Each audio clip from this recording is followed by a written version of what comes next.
بسم الله الرحمن الرحيم. الحمد لله رب العالمين، والصلاة والسلام على رسوله النبي الكريم محمد وعلى آله وصحبه أجمعين ومن تبعهم بإحسان ودعا بدعوتهم إلى يوم الدين. أما بعد، فقال الله سبحانه وتعالى: فأعوذ بالله من الشيطان الرجيم. بسم الله الرحمن الرحيم. يوم ترجف الراجفة تتبعها الرادفة قلوب يومئذ واجفة أبصارها خاشعة يقولون إنا لمردودون في الحافرة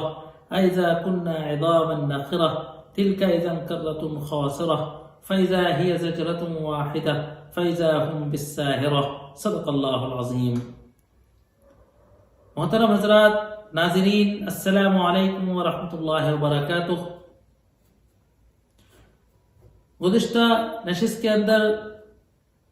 سورہ نازعات کے تعلق سے گفتگو شروع ہوئی تھی اور سورت کے تعارف کے تعلق سے، اس سورہ کے زمن نزول کے تعلق سے، اس کے بنیادی مضامین کے تعلق سے گفتگو ہو چکی تھی. اور اس سورت کا جو آغاز ہے، جو افتتاح ہے قسم کا، اس کے تعلق سے بھی کچھ اشارہ ہوا تھا، گفتگو ہوئی تھی کہ قرآن کی قسمیں کی حکمت کیا ہے. قرآن کی قسمیں عربی زبان کی فصاحت و بلاغت کا جو اسلوب ہے، اس کے انداز پر قرآن کے اندر قسموں سے صورتوں کو شروع کیا گیا ہے، صورتوں کا آغاز ہوا ہے. قسم کا آگے کے مضمون سے جو ربط و تعلق ہوتا ہے، اس کے تعلق سے بھی کچھ گفتگو ہوئی تھی. پھر مختصر سی گفتگو ان 5 آیتوں کے تعلق سے ہوئی تھی کہ اللہ تبارک و تعالی اس مکی صورت کے اندر، کہ جس کے اندر وہی روز آخرت کے تعلق سے گفتگو ہے، اور اللہ تبارک و تعالی قیامت کو برپا کرنے میں، اس کائنات کو ختم کرنے میں، اور اس دوسری دنیا میں انسان کو دوبارہ زندہ کرنے پر قادر ہے. وہ ایسا کر سکتا ہے، اس کی ہستی اتنی عظیم ہے اور اس کی صفات اتنی اعلیٰ ہیں کہ وہ ایسا کر سکتا ہے. اس بات کو بیان کرنے کی اس صورت کے اندر بیان کی گئی. آغاز میں بھی قیامت کا تذکرہ ہے اور صورت کے اختتام میں بھی قیامت کا تذکرہ ہے. اس کے درمیان ایک واقعہ، ایک قصے کی طرف مختصر سا اشارہ جو ہے حق و باطل کی کشمکش کا ہے، اور پھر چند آیات اللہ تبارک و تعالیٰ کی اس قدرت کی ہیں کہ جس طریقے سے سورہ نبا کے اندر اللہ تبارک و تعالیٰ کی قدرت کی طرف اشارہ کیا گیا تھا، تاکہ یہ بات سمجھ آئے کہ اللہ تبارک و تعالیٰ قیامت کو برپا کرنے میں، آخرت کو برپا کرنے میں، انسانوں کو دوبارہ اٹھانے پر قادر ہے. یہاں فرشتوں کی قسم کھائی گئی تھی اور فرشتوں کی 5 صفتیں یہاں ذکر کی گئی تھیں، جس میں والنازعات غرقا، ان فرشتوں کی قسم کھائی گئی تھی کہ جو انسانوں کی، بنی آدم کی روح نکالا کرتے ہیں. پھر اس روح نکالنے کے بارے میں 2 طرح کے فرشتوں کا تذکرہ آیا تھا. ایک وہ فرشتے کہ جو کافروں کی، مشرکوں کی، گنہگاروں کی، اللہ سے سرکشی کرنے والوں کی روحوں کو شدت کے ساتھ، سختی کے ساتھ نکالا کرتے ہیں. اور ایک فرشتے وہ تھے کہ جو رحمت کے فرشتے ہیں، اللہ تبارک و تعالیٰ کی یہاں سے جنت کی بشارت لے کے آنے والے فرشتے ہیں. وہ مومنین کی روح کو انتہائی چستی کے ساتھ، پھرتی کے ساتھ نکالا کرتے ہیں. پھر ان فرشتوں کی قسم کھائی گئی کہ جو آسمانوں میں، اس کائنات کے اندر اڑتے ہیں، تیرتے ہیں، اللہ کے احکامات کو لے کر جاتے ہیں. اور ان فرشتوں کی قسم کھائی گئی کہ جو اللہ کے حکم کو بجا لانے کے لیے سبقت لے جاتے ہیں،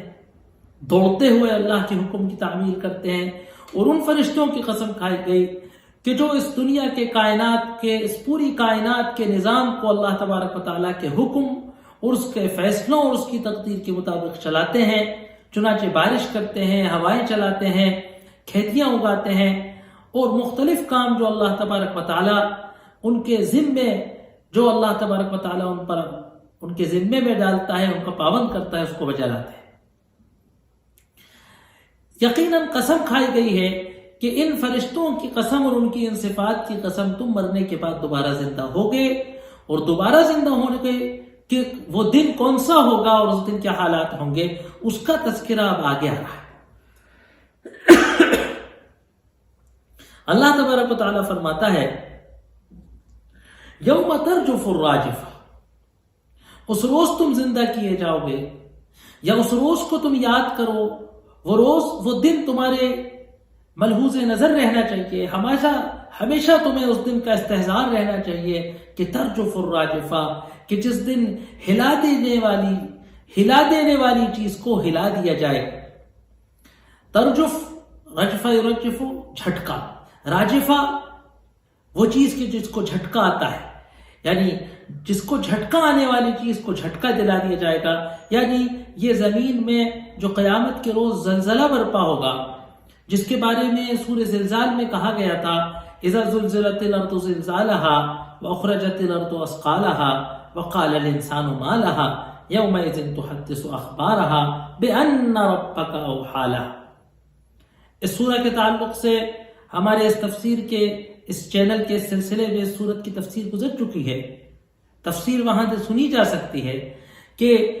یاد کرو وقت جب زمین کو جھنجھوڑ کر رکھ دیا جائے گا، ہے نا، اور زمین اپنے بوجھ کو باہر نکال پھینکے گی، ہے نا، اور انسان یہ کہے گا کہ ما لہا، اس کو کیا ہو گیا ہے، اس کی ساری جو سیرت تھی، جو اس کی سارا جو کچھ ہمیں اس کی آج تک عادت تھی اس سے الٹ کیوں ہو گئی ہے؟ تو زمین جواب دے گی کہ ان ربک اوحی لہا، یہ سب کچھ زمین میں جو الٹ گیا ہے، جو زمین اپنی روش سے پلٹ گئی ہے، اس کی وجہ کیا ہے کہ اس کے رب نے اس کو وحی کی ہے، اس کو حکم دیا ہے کہ وہ ایسا کرے۔ اسی طریقے سے ایک اور جگہ اللہ تبارک و تعالی نے فرمایا کہ ان زلزلۃ الساعۃ شیء عظیم، کہ قیامت کا زلزلہ ایک بہت بڑی بات ہے۔ تو قیامت کی جو تصویر کشی قرآن میں جگہ جگہ کی گئی ہے، اس میں زمین میں ایک زبردست زلزلے کا آنا، پورے زمین کا ہل جانا، اور جو کچھ زمین کے اوپر بلڈنگیں ہیں، عمارتیں ہیں، ٹاور ہیں، مال ہیں، بڑی بڑے قلعے ہیں، پتھر کی بنی بلند پختہ عمارتیں ہیں، سنگین چٹانوں سے بنے بلند پہاڑ ہیں، سب زمین بوس ہو جائیں گے۔ وَدَكَّتِ الْأَرْضُ دَكًّا دَكًّا، زمین دچک کر رکھ دی جائے گی، پہاڑ دھول اور غبار بنا دیے جائیں گے، روئی کے گالوں کی طرح اڑ رہے ہوں گے۔ یہ سب آپ قیامت کے مختلف مناظر قرآن پاک کے مختلف مقامات پر دیکھتے چلے آتے۔ تو یہاں بہت مختصر انداز میں سورت جس زمانے میں نازل ہوئی ہے کہ مختصر سی آیتوں کے اندر پورے واقعے کی فصاحت و بلاغت کے ساتھ تصویر کشی ہے کہ تتبعها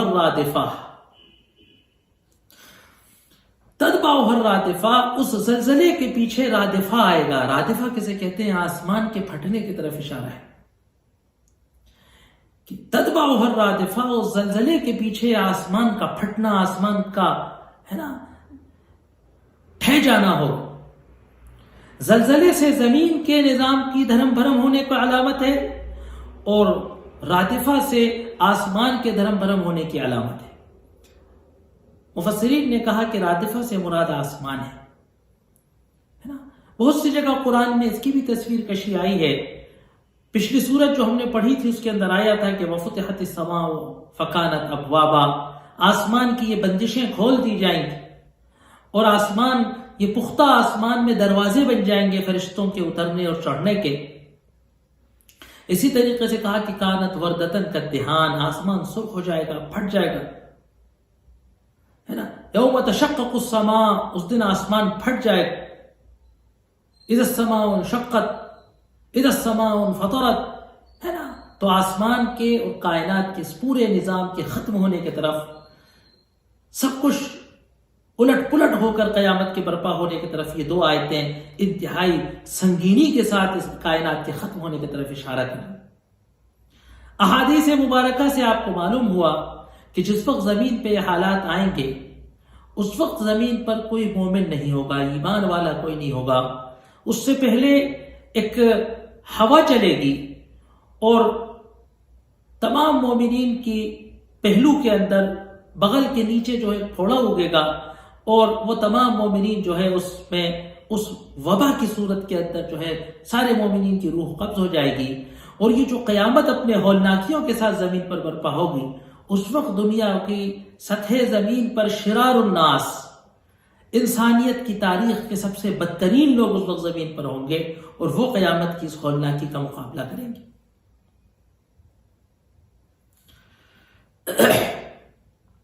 قلوب یومئذ واجفہ۔ اب قرآن قیامت کی 2 آیتوں میں تصویر کشی کرنے کے بعد کافروں کی تصویر کشی کر رہا ہے کہ جس وقت قیامت برپا ہوگی تو اس وقت ان لوگوں کا حال کہ جو آخرت کا انکار کرتے تھے، چاہے وہ نفخ اولا کے اندر قیامت کو فیض کرنے والے لوگ ہوں یا نفخ ثانیہ کے بعد قبروں سے اٹھ کر قیامت کی حقیقت کو مقابلہ کرنے والے آدم علیہ السلام سے رہتی دنیا سے لے کر آج تک قیامت تک کے جو کافر ہیں اور مشرک ہیں وہ ہوں، کہہ رہے ہیں قلوب یومئذ واجفہ، دل ان کے اس دن ڈرے ہوئے ہوں۔ جس چیز کا آج تک انکار کرتے تھے، بغیر تیاری کے، بغیر جس کو کہتے ہیں نا مینٹل پریپریشن کے، جب وہ سامنے آئیں گے تو قلوب یومئذ واجفہ، دل ان کے سہمے ہوئے ہوں، دل ان کے تھرا رہے ہوں گے۔ ابصارها خاشعہ، آنکھیں ان کی پھٹی ہوں۔ جب کوئی انسان انتہائی خوفناک نظارہ دیکھتا ہے، جب کوئی انسان انتہائی ہولناک نظارہ دیکھتا ہے، جب کوئی انسان اس حالت کا سامنا کرتا ہے کہ جس حالات کی اس نے کبھی امید نہیں کی تھی، تو اس کی آنکھیں پھٹی کی پھٹی رہ جاتی ہے نا۔ یہ آج بھی ہر زبان میں محاورہ ہے، آنکھوں کا پھٹ جانا، آنکھیں چندیا جانا ہے نا۔ تو ابصارها خاشعہ، آنکھیں ان کی سہمی ہوئی ہوں گی، ڈری ہوئی ہوں گی ہے نا۔ آنکھوں کے اندر خوف، آگے آنے والی زندگی اور قیامت کے دوسرے حالات اور ان کے آگے آنے والے حالات سے ان کی آنکھوں میں خوف، خشیت اور رعب نظر آ رہا ہوگا۔ اب یہ ان کی گفتگو بتائی جا رہی ہے۔ یہ بھی ہو سکتا ہے کہ یہ بات وہ آپس میں کریں گے ایک دوسرے سے، اور یہ بھی ہو سکتا ہے کہ یقول کا مطلب کہ وہ ایسا کہیں گے، وہ ایسا سوچیں گے، وہ خود اپنے آپ سے ایسا کہیں گے۔ یقولون وہ کہیں گے اِنَّا لَمَرْدُودُونَ فِي الْحَافِرَةِ، کیا ہم واپس زندگی کی طرف لوٹا دیے گئے؟ حافرہ سے مراد زندگی ہے۔ قرآن نے کئی جگہ کفار قریش کا اور دیگر کافروں کا یہ عقیدہ بیان کیا ہے کہ وہ قیامت کے منکر تھے، اور ان کا یہ ماننا تھا اِنْ هِيَ إِلَّا حَيَاتُنَا الدُّنْيَا نَمُوتُ وَنَحْيَا۔ وہ کہتے تھے کہ زندگی کی حقیقت نہیں ہے مگر یہی زندگی کی جس کو ہم جیا کرتے ہیں۔ نموت و نحیا، اسی میں ہم جیتے ہیں، اسی میں ہم مرتے ہیں، نہ اس سے پہلے کوئی زندگی تھی نہ اس کے بعد کوئی زندگی ہے۔ یقیناً کفار قریش یا دنیا کے وہ مشرک و ملحد کہ جو کسی عقیدے پر نہیں ہیں، وہ آخرت کے منکر ہیں۔ لیکن یاد رکھیے کہ تمام وہ لوگ کہ جو کسی نہ کسی لیول پر آخرت کو مانتے ہیں یا ان کا ایمان یہ ہے کہ آخرت ہوگی، لیکن جس وقت ان کی زندگی بے روح روی کے شکار ہوتی، جس وقت ان کی زندگی راہ راست سے ہٹ جاتی، جس وقت ان کا عقیدہ توحید سے ہٹ کر شرک کی طرف چلا جاتا ہے، اگر آپ ان کے عقیدے کا صحیح تجزیہ کریں گے، اگر ہمارے پاس دل کو اور دل کے مانیتاؤں کو، دل کے عقیدے کو، دل کے احساسات کو، دل کے یقین و عدم یقین کو چیک کرنے کی اگر کوئی مشین ہوتی، اگر اس پہ پوسٹ مارٹم کا کوئی طریقہ ہوتا، تو یقیناً آپ اس بات کو پاتے کہ ایسے لوگ آخرت پر یقین نہیں کرتے۔ زبان سے خواہ وہ اس کا ایمان کہتا ہو، لیکن حقیقت یہ ہے کہ وہ آخرت پہ یقین نہیں کرتا۔ تو پھر ان لوگوں کا ان کی زندگی کا تصور کیجئے کہ جو باقاعدہ آخرت کے قائل نہ ہوں اور ان کا یہی کہنا ہو کہ زندگی کی حقیقت صرف یہ ہے کہ یہی زندگی ہے، اسی کی خوشی اصل خوشی ہے، اسی کا غم حقیقی غم ہے، اسی کی لذت حقیقی لذت ہے، اسی کی اذیت حقیقی اذیت ہے، تو بس کامیابی یہ ہے کہ اسی کی کامیابی حاصل کرو، اسی کی راحت حاصل کرو، اسی کے مزے حاصل کرو، اسی کی دولت حاصل کرو، اور آخرت کے بارے میں ان کا کوئی عقیدہ نہیں۔ ایسے لوگ جب آخرت کا سامنا کریں گے تو اس فنا ہو جانے والی زندگی میں ساری صلاحیتیں جھونک دینے کی وجہ سے، ساری محنت و کوشش اسی دنیا میں کرنے کی وجہ سے، ساری قابلیتوں کو اسی میں صرف کر دینے کی وجہ سے آخرت میں وہ کنگال ہوں گے اور انہیں افسوس ہوگا، کہیں گے اَإِنَّا لَمَرْدُودُونَ فِي الْحَافِرَةِ، ارے کیا ہم واقعی زندگی کی طرف لوٹائے گئے ہیں؟ واقعی کیا ہم دوبارہ زندہ کر دیے گئے ہیں؟ اِنَّا كُنَّا عِظَامًا نَخِرَةً، کیا ہم بوسیدہ، کیا ہم بکھری ہوئی ہڈیاں نہ تھے؟ وہ کہیں گے کہ سب سے بڑی دلیل کفار قریش کے نزدیک مرنے کے بعد دوبارہ زندہ ہونے کی یہ تھی کہ کیسے من یحیی العظام وہی رمیم، قرآن نے ان کی بحث کو نقل کیا کہ انہوں نے نبی سے کہا کہ من یحیی العظام، ارے بھئی ہڈیوں کو کون زندہ کرے گا، وہی رمیم، اس وقت جب یہ بورادہ بھوسا بن گئی۔ تو نخرہ کہتے ہیں بوسیدہ ہڈیوں کو۔ بعض اہل لغہ نے کہا کہ عظام النخرہ کہتے ہیں ان ہڈیوں کو کہ جو دکھنے میں تو ہڈی نظر آ رہی ہو لیکن اگر ہاتھ لگائیں تو پاؤڈر کی طرح بھس ہو جائے، یا ان ہڈیوں کو کہا جاتا ہے کہ جن کے اندر سوراخ ہو کر اندر سے کھوکھلی ہو گئی۔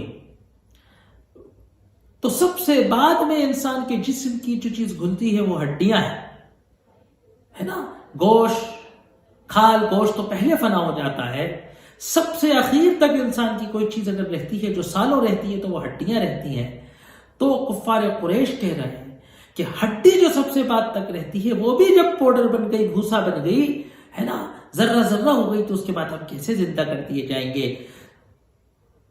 تو انہیں حیرت ہوگی اس بات پر کہ ناممکن جب ہم نے جس چیز کو سمجھا تھا اس کے باوجود ہم زندہ کر دیے گئے۔ قالوا تلک اذا کرۃ خاسرہ، بس کفار قریش کہیں گے، کافر کہے گا تلک اذا کرۃ خاسرہ، بس پھر تو یہ بڑا نقصان دہ والی پاری ہے۔ جس طریقے سے کرکٹ میچ کے اندر اننگ کھیلی جاتی ہے، ایک ٹیم کھیل لیتی ہے، پھر دوسری ٹیم پچ پر اترتی ہے اور وہ کھیلتی ہے، تو اسی طریقے سے کرہ باری، کہ ایک باری تو ہم زندگی کی دنیا میں کھیلی آئے، اب دوسری باری جو کھلی اور یہ ہمیشہ ہمیش کی تھی اور ہم اس باری میں بغیر کسی تیاری کے اترے ہیں، تو کفار کہیں گے کل تلک اذا کرۃ خاسرہ، واقعی اگر یہ قیامت برپا ہو گئی، واقعی اگر ہم اٹھا کر کھڑے کر دیے گئے، واقعی ہڈیوں کے برادہ ہو جانے کے بعد اگر ہمیں زندہ کر سکا ہے کوئی، تو پھر تو بہت خسارے کی زندگی ہے، پھر تو یقیناً نقصان کی زندگی۔ حساب کتاب سے پہلے، میدان حشر میں کھڑے ہونے سے پہلے، اللہ کے حضور پیشی سے پہلے، نامہ اعمال کے پیش ہونے سے پہلے کافر کو اپنی ناکامی کا، کافر کو اپنے خسارے کا، کافر کو اپنی اس زندگی کے نقصان کا پہلے ہی احساس ہو جائے گا۔ کیونکہ وہ اس کا مقابلہ، اس کا سامنا اس چیز سے ہوا ہے جس کو اس نے انکار کیا تھا۔ یقیناً جب کہا گیا تھا کہ مرنے کے بعد زندہ ہو گئے، وہ جب ہو گیا تو پھر کہا گیا تھا حساب ہوگا تو وہ بھی ہوگا، کہا گیا تھا نامہ اعمال ملے گا تو وہ بھی میں ہوگا، کہا گیا تھا جنت و دوزخ ہوگی تو وہ بھی ہوگی، کہا گیا تھا کہ اگر نہیں مانا تو جلائے جاؤ گے تو وہ بھی ہوگا۔ اس لیے کافر جب میدان حشر میں اپنی آماج گاہ سے کھڑا ہوگا تو پہلے ہی اپنے نقصان کا، اپنے خسارے کا، اپنی زندگی کی اس برائی کا اعتراف کر لے۔ اب اللہ تبارک و تعالی کافروں کی اس چیز کی جس کو وہ ناممکن سمجھ رہے ہیں اس کی سہولت کو بتا رہا ہے کہ اس طریقے سے انسانوں کے جسموں کو زمین کی پیٹ سے، قبروں کی مٹی سے، ندیوں کے پانی سے، ہواؤں کے ذروں سے، سمندر کے تہ سے، مگرمچھ کے پیٹ سے، درندے کے پیٹ سے نکال کر لاشوں کو یکجا کرنا اور ایک انسان کی لاش کے بکھرے اجزاء کو واپس دوبارہ لاش انسانی جسم میں تبدیل کر کے اس میں روح کا واپس بھیج دینا اور پھر ان کو زندگی دے کر دوبارہ کھڑا کر دینا، یہ اللہ تبارک و تعالیٰ کے لیے کوئی بہت تھکا دینے والا، کوئی بہت لمبا پروسیس نہیں ہے، کوئی اس کے لیے بہت بڑے لاؤ لشکر کی ضرورت نہیں ہے، کوئی اس کے لیے بہت بڑے کارخانوں اور فیکٹریوں کی ضرورت نہیں ہے، بس انما ہی زجرۃ واحدہ، بس وہ تو ایک پکار ہوگی، ایک زجرہ کہتے ہیں حقائق، ایک ہٹائے جانے کی آواز ہوگی، اس سے مراد سور کا پھونکا جانا ہے۔ فَإِذَا هُمْ بِالسَّاهِرَةِ، بس ایک سور کا پھونکا جانا ہوگا، فَإِذَا هُمْ بِالسَّاهِرَةِ، کہ وہ میدان حشر کے اندر وہ زمین کے پیٹ سے زمین کی سطح پر کھڑے ہوں گے، بس ایک پکار ہوگی اور وہ زمین پر زندہ کھڑے ہوں گے۔ مفسرین نے کہا کہ ساحرہ سے مراد ہے سطح زمین۔ ساحرہ کہتے ہیں ایک دم ہموار و سیدھی زمین کو۔ قیامت کے دن جو زمین بنائی جائے گی، اسی زمین کو میدان حشر میں تبدیل کر دیا جائے گا۔ زیادہ تر مفسرین کا یہی خیال ہے۔ تو زمین کے نشیب و فراز کو ختم کر دیا جائے گا، نہ پہاڑیاں رہیں گی، نہ گھاٹیاں رہیں گی، نہ وادیاں رہیں گی، نہ گڈھا رہے گا، نہ اونچا، لا تری فیہا عوجا ولا امتا، تم اس میں کوئی سلوٹ نہ اونچ نیچ دیکھو گے، اور ایک چٹیل میدان، صفا چٹ میدان بنا دیا جائے گا، اسی کو ساحرہ کہا گیا ہے۔ فَإِذَا هُمْ بِالسَّاحِرَةِ، بس ایک سور کی پھونک ہوگی، ایک آواز ہوگی، اور وہ جو ہے میدان حشر پر کھڑے ہوں گے۔ اب یہاں ان مختصر سی چند آیات میں قیامت کے برپا ہونے اور کافرین کے اپنی آماجگاہ میں سے اٹھ کر کھڑے ہو کر اس حالات کو کس خوف و ہراس کے ساتھ، کس تعجب کے ساتھ، کس افسوس و ندامت کے ساتھ وہ اس مناظرے کا مقابلہ کریں گے، اس کا تذکرہ کیا گیا ہے۔ اس کے بعد جو ہے جو مضمون آ رہا ہے چند بہت مختصر سی آیات میں، وہ آ رہا ہے حق و باطل کی ایک کشمکش کا۔ وہ ہے حضرت موسیٰ علیہ السلام، جو بنی اسرائیل کے نبی تھے، جن پر اللہ تبارک و تعالیٰ نے تورات نازل کی تھی، ان کو حضرت موسیٰ کو شریعت تورات دی تھی، ان کو بیت المقدس فتح کر کے شریعت کو، تورات کی شریعت کو نافذ کرنے کا حکم دیا گیا تھا۔ ان کے درمیان اور فرعون جو مصر کا بادشاہ تھا، جو کافر و ظالم اور ڈکٹیٹرشپ کے کردار کے لیے قرآن میں پیش کیا گیا ہے، وہ باطل کا نمائندہ ہے، اور موسیٰ علیہ السلام قرآن کے اس واقعے میں حق کے نمائندے ہیں۔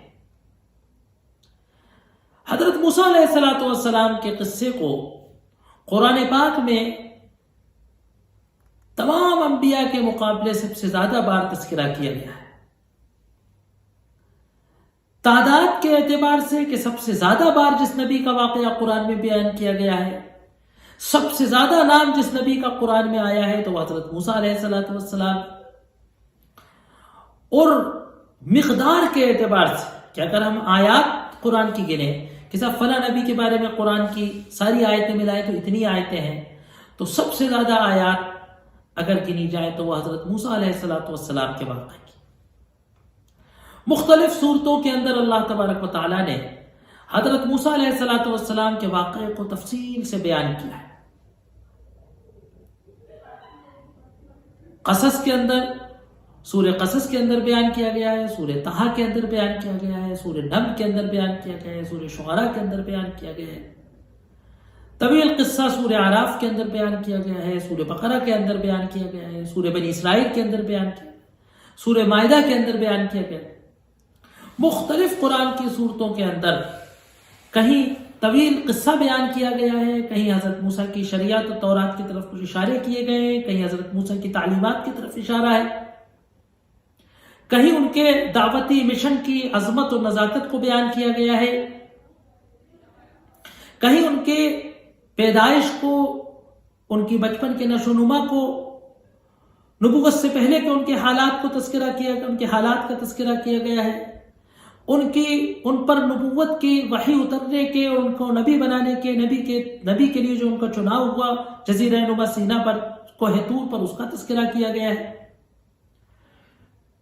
کہیں ان کا فرعون کے ساتھ جو ان کا مکالمہ ہوا، فرعون سے جو ان کی بات چیت ہوئی، فرعون سے جو ان کا مباحثہ ہوا، فرعون سے جو ان کا ڈسکس اور ڈائلاگ ہوا، اس کا تذکرہ کیا گیا ہے۔ فرعون کے ساتھ جو ان کی کشمکش ہوئی، فرعون کے ساتھ جو ان کا حق پر جو ان کی آزمائش ہوئی، اس کا تذکرہ ہوا ہے۔ کہیں ان کی ہجرت کا تذکرہ ہے، کہیں ان کا طویل تذکرہ بنی اسرائیل کے ساتھ ہے کہ جس وقت بنی اسرائیل کو انہوں نے دعوت دی، تورات کے نازل ہونے کی تفصیل ہے، بنی اسرائیل کے ساتھ جب وہ جوجے اور بنی اسرائیل کے ساتھ جب انہوں نے شریعت کو نافذ کیا، تورات کے احکامات کو نافذ کیا، تو اس وقت بنی اسرائیل نے ان کو کیسے کیسے پریشان کیا، کس کس طریقے سے بنی اسرائیل کے ساتھ ان کا واقعہ ہوا، اس کا تذکرہ ہے۔ اگر آپ اس بات پر غور کریں گے تو دیکھیے کسی نبی کی زندگی کو سوائے حضرت یوسف کے واقعے کو اگر رکھ لیں کہ جس کو